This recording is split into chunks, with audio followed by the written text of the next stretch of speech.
Om Swastiastu, selamat berjumpa lagi. Semoga saya temui Anda dalam keadaan sehat walafiat. Ya, tetaplah patuhi prokes, pakai masker, ya, cuci tangan. Ya. Semoga sehat selalu. Saat ini akan saya menjelaskan tentang mata kuliah perlengkapan hubung bagi.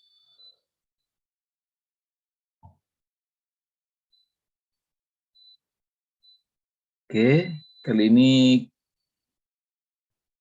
kita masuk pada materi tentang perlengkapan hubung bagi.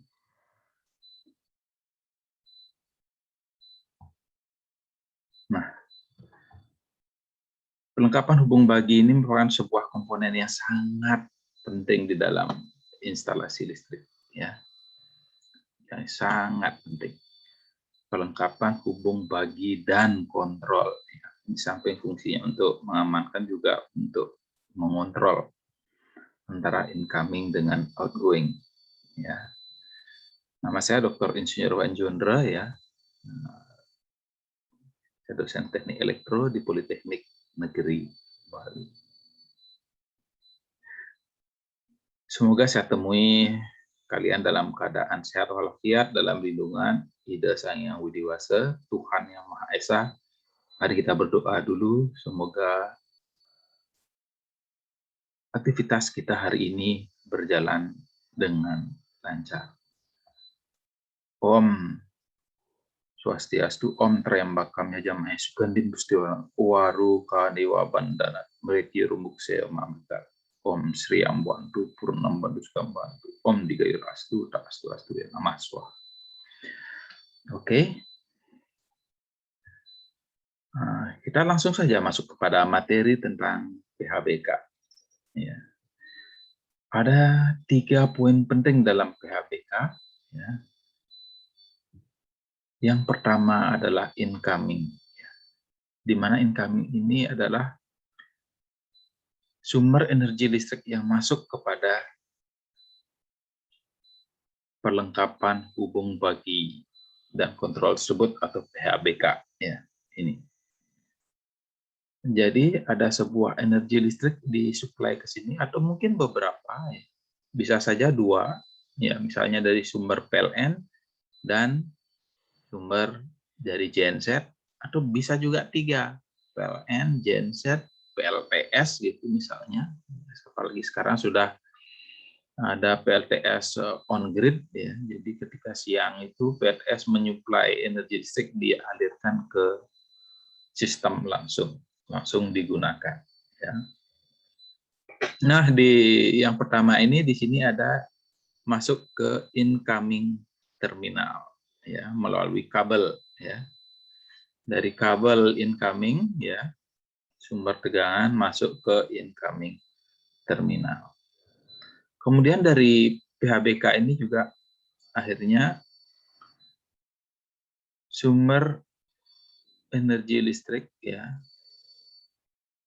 yang masuk ke sini ke dalam PHBK, ya, kemudian dikeluarkan lagi dalam bentuk energi listrik melalui outgoing terminal. Jadi ada terminal outgoing, ya, menuju ke beban. Bebannya ini macam-macam, baik itu lampu untuk penerangan maupun motor listrik dengan berbagai urusan untuk AC, kulkas, pendingin, fan, dan lain sebagainya. Untuk mengontrol incoming dan outgoing ini, maka ada bagian yang kedua, yaitu kontrol. Ya.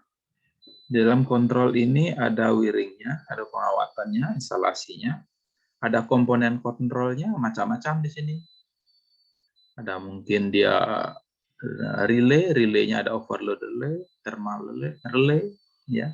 Ada kontaktor, ya.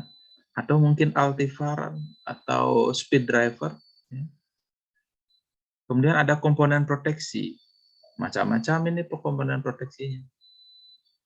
Ada LBS, load break switch, ada juga PMT pemutus. Nah, itu kalau untuk yang TM ya, atau untuk TT. Untuk yang TR apa? Ada ACB air circuit breaker, ada atau yang kecilan sedikit ada MCCB, molded case circuit breaker. Kemudian ada juga yang kecilan dikit ada MCB, ya, miniatur circuit breaker. Nah, itu alat proteksinya dan macam-macam lagi. Ya. Jadi untuk memproteksi beban ini ya maupun penghantarnya. Kemudian kelengkapan pengukuran, mungkin untuk di pengukuran di TM atau TT dia dibutuhkan di situ potensial transformer, CT, current transformer, dan juga alat ukurnya baik itu parameter, ampermeter, voltmeter, frekuensi meter, dan lain sebagainya. Nah, kesemua ini terintegrasi dia dalam suatu sistem PHBK sehingga fungsi dari pelayanan energi listrik terhadap beban yang ada di outgoing ini menjadi berjalan dengan baik dan lancar. Ya. Itu. Nah, kemudian bagian-bagian PHBK itu apa? Sepintas sudah saya singgung tadi di depan, ada 3 hal yang major. Ya. Nah, ini kalau misalnya untuk PHBK TR, tegangan rendah, ini PHBK tegangan menengah atau TM. Nah, di sini ada kabel incoming-nya, ini bentuknya begini. Ya. Jadi dia ada kabel, kemudian ini ada sepatu kabel, ada tandanya merah, kuning, hitam, R, S, T. Ya. Nah, kalau di kabel incoming yang TM ini ada terminating ini namanya ya, abu-abu ini kabelnya di bawahnya. Ya, ini kabel incoming-nya. Jadi kabel incoming ini untuk yang TM di samping ada sepatu kabel di sini, kabel sekun juga dia harus dilengkapi terminating. Ya. Tujuannya apa? Supaya tidak bocor, tidak terjadi discharge di sini. Oke, selanjutnya itu adalah terminal incoming. Nah, ini terminal incoming-nya dia langsung ada di MCCB. Nah, ini jenisnya MCCB. Molded case circuit breaker. Nah, kalau ini terminal incoming-nya ada di sini. Di sini ada baut untuk menambatkan kabel incoming ini. Nah, ini ada voltage divider untuk mendapatkan tegangan, menyalakan lampu indikator. Ya, ini ada lampu indikator di sini. Oke, nah ini dia pengaman utama atau saklar utama. Ya. Pengaman induk ya sama saja. Tapi kalau dilihat di WIL 2011 ini namanya pengaman utama ya. Atau juga saklar masuk ya. Nanti untuk di panel TR. Kalau di panel TM ini dia di dalam sebuah kotak ya, di dalam sebuah box resin ya. Ini ya cetakan begini. Jadi dia ada di dalam sini dia. Ya. Jadi kalau kita lihat di sini artinya dalam indikator ini dia ada indikator bahwa saklar utamanya ini dalam posisi off dan di-ground-kan. Kalau di posisi ground-kan ini artinya terminalnya. Ini di-ground-kan. Ya. Terminal dari incoming kabel. Ya. Ini di-ground-kan. Ya. Itu kemudian selanjutnya adalah kabel outgoing. Nah, ini kabel outgoing-nya ini menuju ke beban. Ya. Ini. Nah, kalau untuk yang TM ini, kabel outgoing-nya kurang lebih sama dengan yang kabel incoming ini, ya. Tapi tempatnya dia di keluaran kubikel atau di luar keluaran PHBK. Dan ini bisa ada kaca untuk bisa mengintip itu gimana kondisi dari kabel keluaran. Ya. Selanjutnya adalah baru ini terminal outgoing. Ya. Terminalnya. Ini yang disebut kadang juga disebut terminal blok. Ya. Nah, untuk di TM itu terminal outgoing-nya ada di sini. Ya. Ini. Jadi kita bisa lihat juga dari kaca ini. Ya. Ini fungsinya kaca ini untuk inspeksi, untuk melihat apakah dalam kondisi normal atau mungkin ada percikan mengapi listrik di dalamnya. Nah, ini proteksi outgoing-nya ya, atau grup ya, atau jurusan ya, atau kelompok. Nah, ini. Jadi untuk ini ada 7 pengaman kelompok ya dari pengaman induk ini ya. Kemudian dibagi untuk melayani 7 kelompok beban. Ya. 7 kelompok beban ini bisa saja dia melayani panel atau juga memang rangkaian akhir sebuah instalasi listrik. Nah, kalau di dalam TM itu proteksi outgoing-nya ini, ya Anda bisa lihat di sini outgoing-nya juga dalam kondisi terbuka dan digroundkan. Ya, ini dia. Ya. Jadi di sini PMT-nya ya, itu dalam kondisi terbuka. Untuk TM dia ada pegas untuk memutar ini tuas untuk pemutar pegas ya, untuk menekan pegas sehingga dalam proses on off bisa dilakukan dengan cepat gitu, untuk memperkecil terjadinya potensi bunga listrik. Nah ini di sini dia LBS-nya ya, kalau ini dia DS-nya, disconnecting switch, jadi bentuknya kurang lebih sama dengan ini ya, tapi di sini di atas ya. Jadi kalau disconnecting switch ini hanya bisa dioperasikan pada saat ini sudah padam. Nah, untuk menjamin incoming ini terkondisikan dengan baik sesuai dengan kebutuhan beban di sini, perlu ada di sini kontrol. Ini kontaktor-kontaktor. Ya. Itu. Kalau ini kontrolnya ada di sini. Ya. Itu.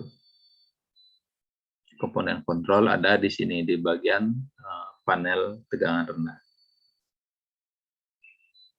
Nah, kemudian Anda bisa lihat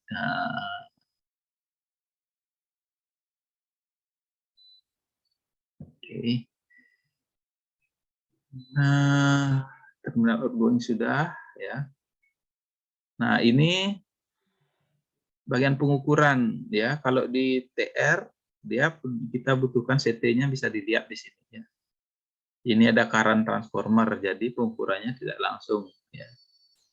Jadi CT ini menangkap tegangan yang mengalir di busbar ini ya. Dan keluar di sini ya, tegangan sih bentuknya, tapi diukurnya dalam ampere meter ya, karena tegangannya sangat kecil ini ya. Oke. Kenapa digunakan CT ini? Supaya untuk mengurangi losses terjadi di sini, tidak mengganggu proses penyaluran beban penyaluran energi ke beban sini, sehingga tidak terjadi drop tegangan.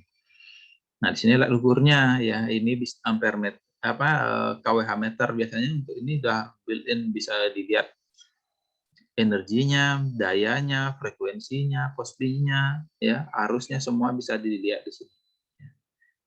Oke.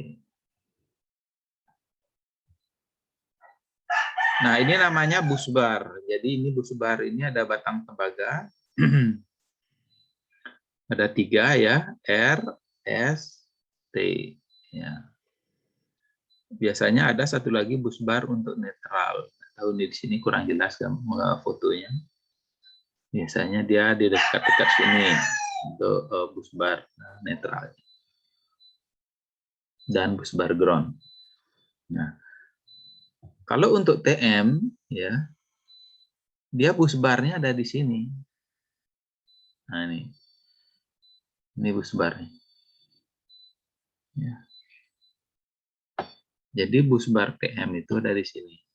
Nah, ini dia melintang. Nah, dia busbar ini akan menghubungkan panel ini. Ini kan ada kubikal 4 sel ya. 1, 2, 3, 4 ya. Ada 4 sel. Sorry, ini sebenarnya dia 1 sel nih, cuman dia bentuknya lebih panjang. Jadi ini ada 3 sel, incoming ya, incoming 1, incoming 2, kemudian outgoing ya. Untuk incoming 1, incoming 2 dengan outgoing ini dihubungkan dengan busbar. Ini simbolnya nih busbar. Kalau fisiknya ada di sini, dipasang di sini ya, menghubungkan antara DS1 dengan DS yang lain. Ya, dihubungkan dengan busbar. Baru dia keluar apa di sini. Incoming 1, incoming 2 ya. Misalnya ini dari sumber PLN, ini dari sumber genset. Atau ini PLN jurusan yang A, ini PLN jurusan B. Sehingga kalau terjadi gangguan di A, nanti langsung disuplai dari B. Ya. Sehingga outgoing ini tetap berfungsi. Ya, jadi ini bagian-bagian PHBK. Ya, ini busbar gambarnya. Oke. Nah, kalau panel yang bentuknya seperti begini biasanya dia dipasang menempel di dinding. Ya, itu. Nah, sedangkan kalau yang model kubikal ini ya, dia duduk di lantai ya. Di lantai kemudian diisi fondasi dulu baru didudukkan kubikalnya ini. Ya. Jadi cara pemasangan PHBK ini bisa menempel di dinding, bisa juga duduk. Tentu ini masing-masing harus ada ketentuan yang dipatuhi. Ya, ini. Nah, ini PHBK yang di dinding ya. Sedangkan ini PHBK yang duduk di lantai. Nah, ini ditempatkan dia di tembok ini. Ini kWh meter, ada COS, Ching Over Switch. Ya. Ya, ini kabelnya pasti datangnya dari genset. Nah, jadi ini akan memberi dari sini baru akan melayani PHB utama ini. Ya. Jadi kalau misalnya PLN mati langsung ini dipindahkan, ya, maka akan disuplai dari genset.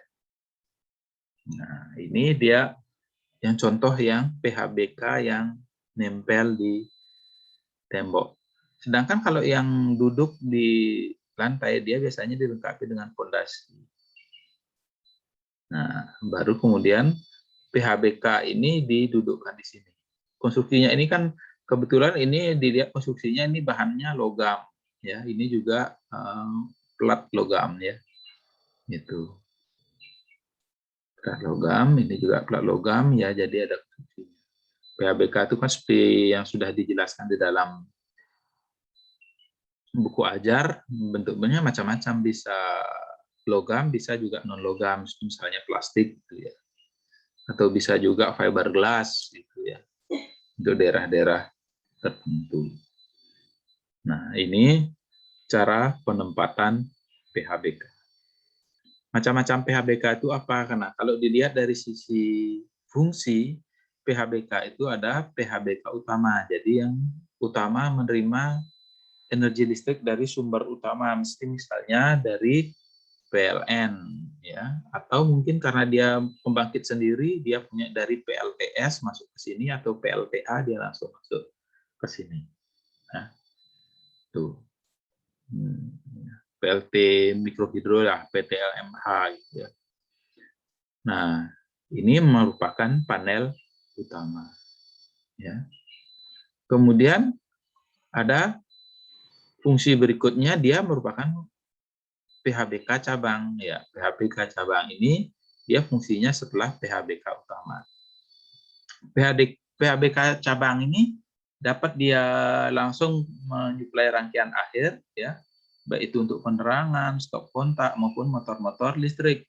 Namun bisa juga di bawah PHBK cabang ini ada lagi PHBK cabang atau mungkin PHB akhir, ya, itu.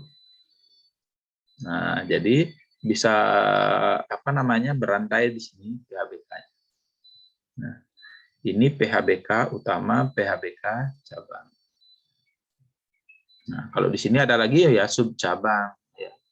Ada lagi di bawahnya sub-sub cabang sebagainya. Ya.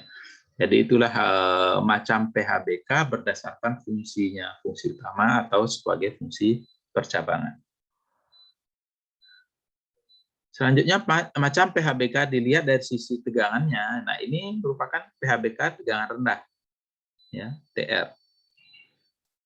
Nah, kalau PHBK tegangan rendah ini tegangan satu pasnya itu 220, kalau 3 pasnya 380. Ya, itu. Kalau up maksimum 5%, maka yang 220 akan menjadi 231, yang 380 menjadi 400 volt, sehingga jadi 231/400 volt.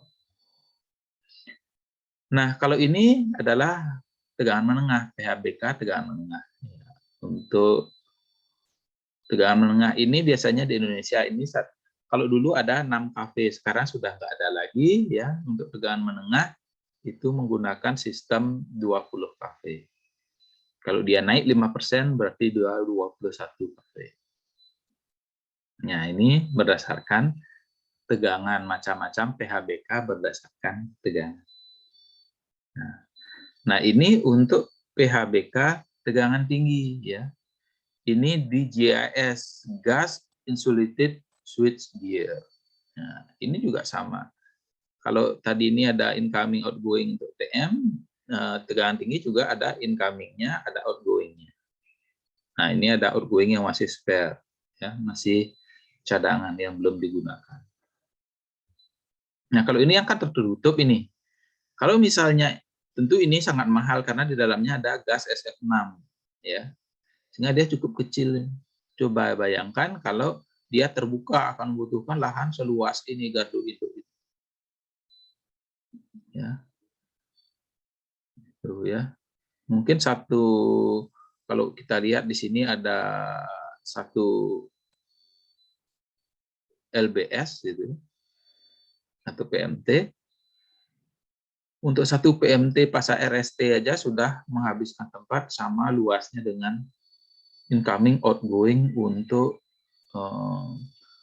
tiga incoming, ya, 3 outgoing. Ya, ini.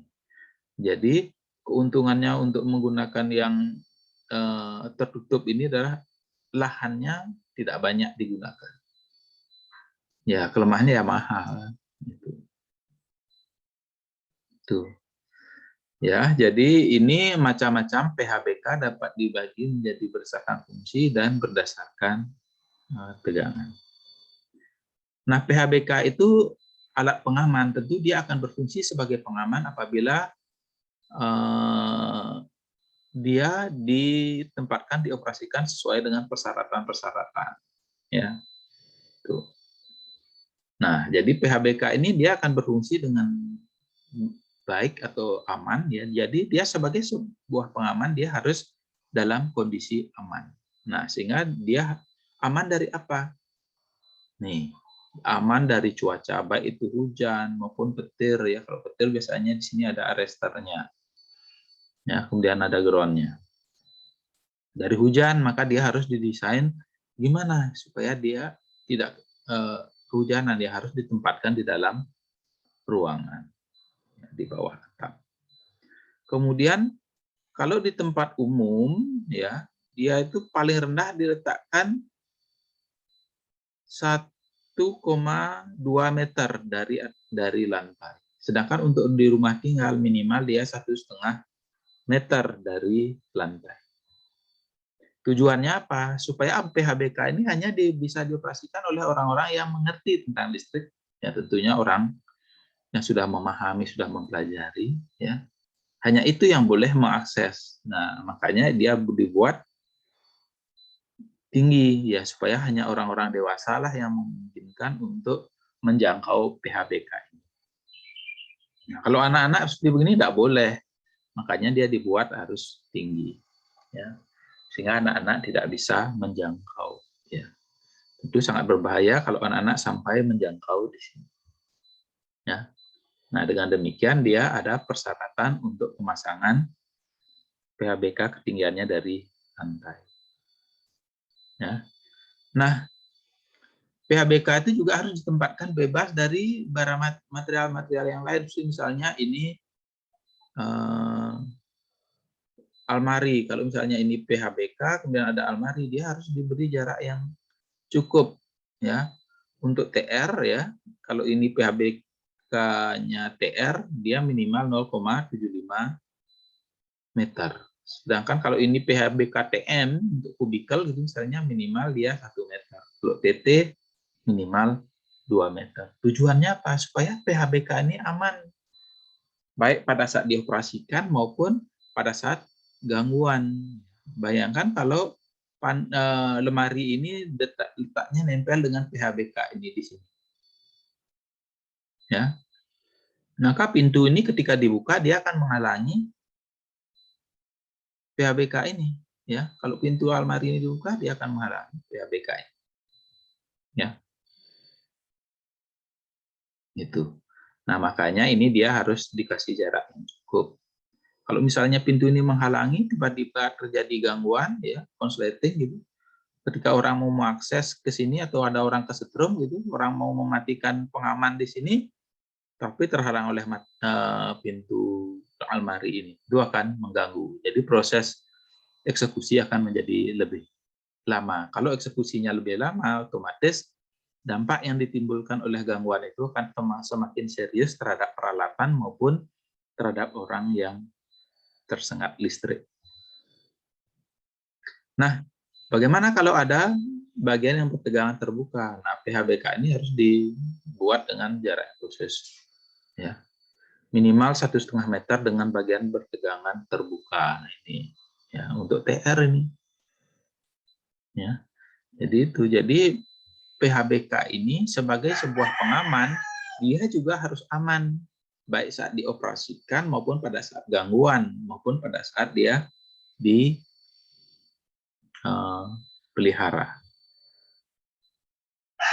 Nah, jadi PHBK itu memang suatu hal yang sangat penting untuk dipahami. Sehingga bahkan untuk ruang khusus PHBK itu perlu diisi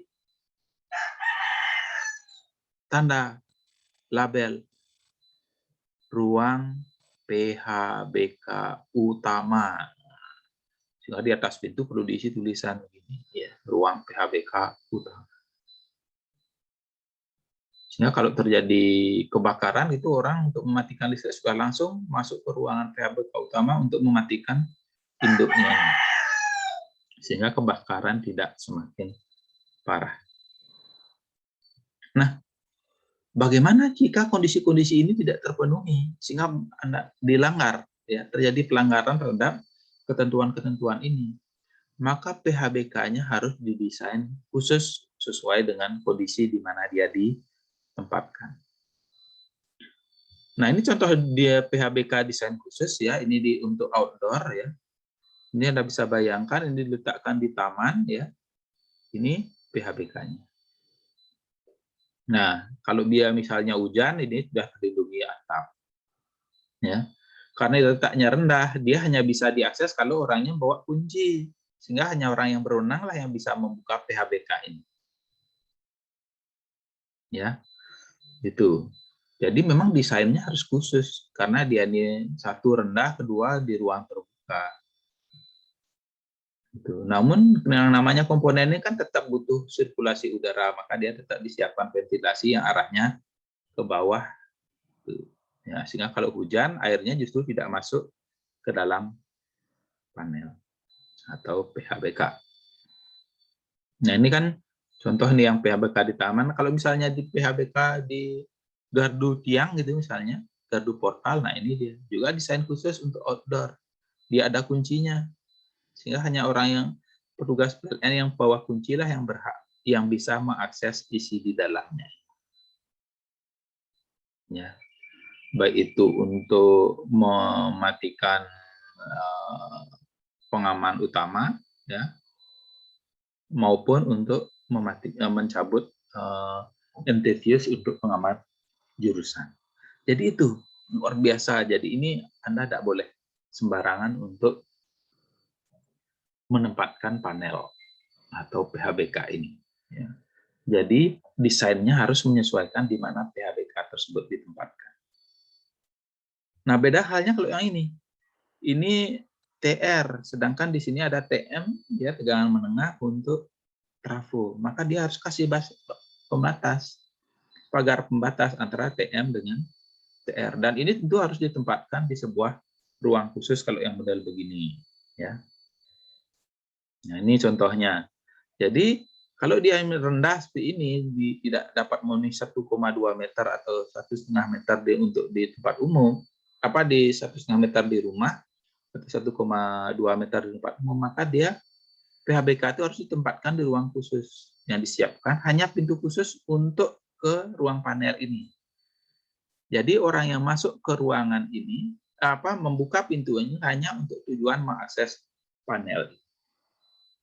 Ya, ini pun meletakkan kuncinya ini tidak boleh rendah, dia harus 1,5 meter. Ya, jadi dia harus tinggi supaya nanti anak-anak tidak bisa mengakses ke ruangan sini. Ya, nah sehingga PHBK itu memang sebagai pengaman diamankan ya dengan berbagai cara. Ya, jadi dia tidak boleh kalau dia diletakkan dekat sumber air, percikan air, dia harus desainnya khusus. Kalau tidak, ya harus dipenuhi ketentuan-ketentuan ya yang telah ditentukan dalam WIL. Ya, nanti Anda silahkan baca di situ, misalnya jarak antara di shower gitu, misalnya dia jaraknya berapa? Minimal misalnya 3,5 meter jaraknya. Atau dia berada di dekat elemen pemanas, misalnya tempat memasak itu, jaraknya berapa? Minimal dia 15 cm gitu misalnya. Ya, jadi silakan Anda baca dari di bukunya itu. Jadi ini menjadi hal yang penting untuk diperhatikan bagaimana PHBK sebagai sebuah pengaman itu dapat diletakkan secara aman. Aman PHBK-nya, aman bagi orang yang mengoperasikan. Ya, itu. Nah,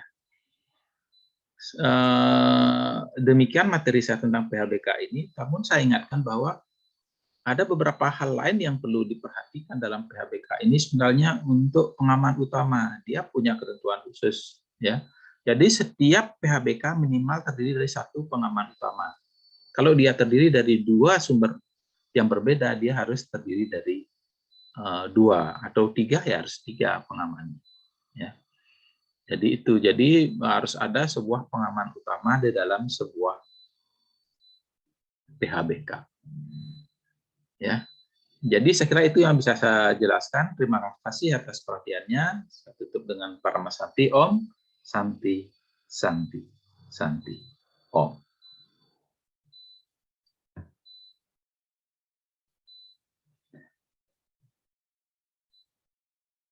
Saya ingatkan kepada saudara untuk tetap taat prokes, ya. Semoga pandemi ini segera berakhir dan kita berjumpa selanjutnya dalam keadaan sehat walafiat.